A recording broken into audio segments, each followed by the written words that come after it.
सुधांशु जी, उन्होंने काफ़ी प्रोपेगेंडा किया है। बहुत सारे वीडियोस स्काई न्यूज़ पर भी, दुनिया के बड़े बड़े चैनल्स पर वीडियोस दिखाए कि कैसे उन्होंने भारत के एयरबेसेस को डिस्ट्रॉय किया, कैसे उनके मिसाइल्स सिरसा तक आ गई। इस बारे में दो बातें हैं। देखिए वो कैसा बढ़िया प्रोपेगेंडा सिस्टम। उन्होंने कहा था भारत की एक वुमेन एयरफोर्स पायलट को उन्होंने अरेस्ट कर लिया। पीटीवी ने कहा कि source is sky news, sky news ने कहा सोर्स इज पीटीवी। और लास्ट में जब पाकिस्तान की आर्मी की प्रेस कॉन्फ्रेंस में कहा गया तो उन्होंने कहा नहीं, ऐसा कुछ नहीं है। दुख की बात यह है कि आज पाकिस्तानी मीडिया में भारत के कई नेताओं, कई यूट्यूबर्स, कई सो कॉल्ड इन्फ्लुएंसर्स के बयान कोट किए जा रहे हैं, सुर्खियां बने हुए हैं, पाकिस्तान की संसद में कोट किए जा रहे हैं, पाकिस्तान की मिलिट्री की ब्रीफिंग में उनका रेफरेंस दिया जा रहा है। पाकिस्तान जो भारत के विरुद्ध डोजियर दिया था उसने, उसमें नेता प्रतिपक्ष राहुल गांधी जी के बयान को कोट किया। वो राहुल गांधी को कोट करके कह रहे हैं कि देखो, हमने हिंदुस्तान के 5 एयरफोर्स के प्लेन मार गिराए। आप लोगों ने शायद सुना होगा एक वर्ड 30 मार खां। तो 30 मार खां की कहानी सुनी है क्या है? 30 मार खां माना जाता है कि एक जनाब थे, वो कहते साहब ये 30 मार खां है, 30 मार। तो उन्होंने कहा 30 लोगों को एक साथ मार दिया था एक ही बार में। कहा हाँ, मगर वो 30 कौन थे? उन्होंने कहा साहब 30 मक्खियां मार दी थी, इसलिए 30 मार खां कहलाते हैं। तो मुझे लगता है जो पाकिस्तान का क्लेम है, अब एक फैक्चुअल बात कहता हूं, न्यूयॉर्क टाइम्स अखबार हमारे पक्ष में तो नहीं लिखता है। आज तक उसके ज्यादातर जो राइट्स अप हैं वो हमारे अगेंस्ट में। 14 मई का न्यूयॉर्क टाइम्स जाके देख लीजिए, उसने साफ साफ कहा है कि जो भारत ने कहा है डैमेज करने के लिए, वो सैटेलाइट पिक्चर्स में डैमेज दिख रहा है। और जो पाकिस्तान ने क्लेम किया, उसने कहा आदमपुर एयरबेस उड़ा दिया। वहां प्रधानमंत्री ने जाके देखा, उसने कहा S-400 भी उड़ा दिया, ये कर दिया, वो कर दिया, सारा का सारा इंटैक्ट दिख रहा है।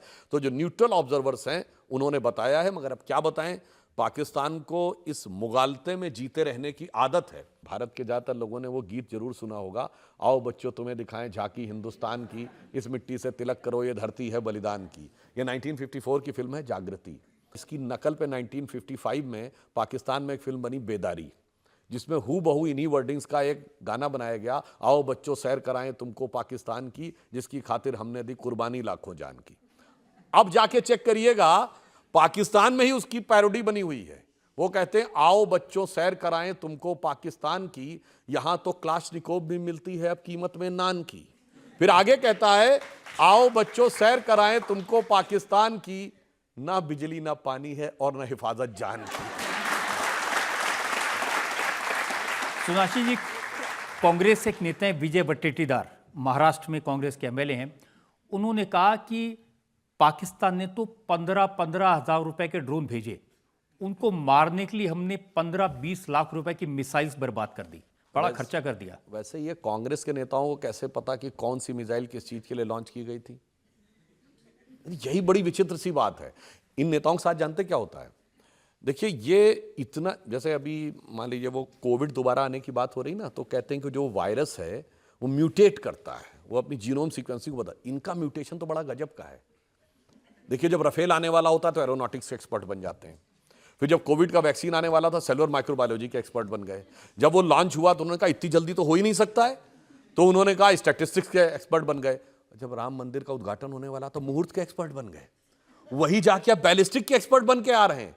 तो मुझे लगता है कि उन्हें पता होना। वैसे मैं बता दूं, सेना के कुछ जिम्मेदार अधिकारियों ने इस विषय के ऊपर फैक्चुअल जानकारी दी है। उन्होंने कहा छोटे मोटे ड्रोन आ रहे थे, उनको गन से मारा गया है। जो उनसे थोड़े बने थे उनको आकाश तीर से मारा गया है। हर चीज को मारने के लिए, मच्छर को मारने के लिए तोप नहीं चलाई जाती है। वो हमारी सेना ने सारी बातों का ध्यान रखा है और जिस प्रोफेशनलिज्म के साथ भारत की सेना ने किया है। मगर एक मामले में मैं दुख के साथ कहता हूं, एक मामले में पाकिस्तान हमसे मजबूत स्थिति में है। आप कहेंगे वो क्या? पाकिस्तान में वहां के सेना के ऑपरेशन पे कोई सवाल नहीं उठा रहा है, ना कोई यूट्यूबर, ना कोई इन्फ्लुएंसर, ना कोई नेता यहां पर अनेक सवाल उठा रहे हैं। बस इसी चीज को समझने की जरूरत है और इसीलिए ईमानदारी से प्रधानमंत्री जी ने एक प्रयास किया है, जो 7 डेलीगेशन भेजे हैं, कि पूरी दुनिया को यह लगे कि भारत एक साथ है। और जो आपने कहा कि पाकिस्तान हमारे बयानों को यूज करता है, यह तो जब कांग्रेस सत्ता में थी तब भी यूज करता था। और ये मैं फैक्ट के साथ कह रहा हूं, समझौता एक्सप्रेस पाकिस्तान ने करवाया और यह बात FBI और अमेरिकन एजेंसीज के इन्वेस्टिगेशन में भी आई। पहले आईबी भी कह रही थी कि पाकिस्तान ने कराया, अचानक आपने यू टर्न ले लिया और हिंदू टेरर की थ्योरी दे दी, पाकिस्तान कोट करने लगा, देखो भारत हमसे कह रहा है, ये कर रहा है। अब बताइए 26/11 मसूद अजहर ने करवाया और इनके नेता बयान देने लगे 26/11 इज आरएसएस कॉन्स्पिरेसी।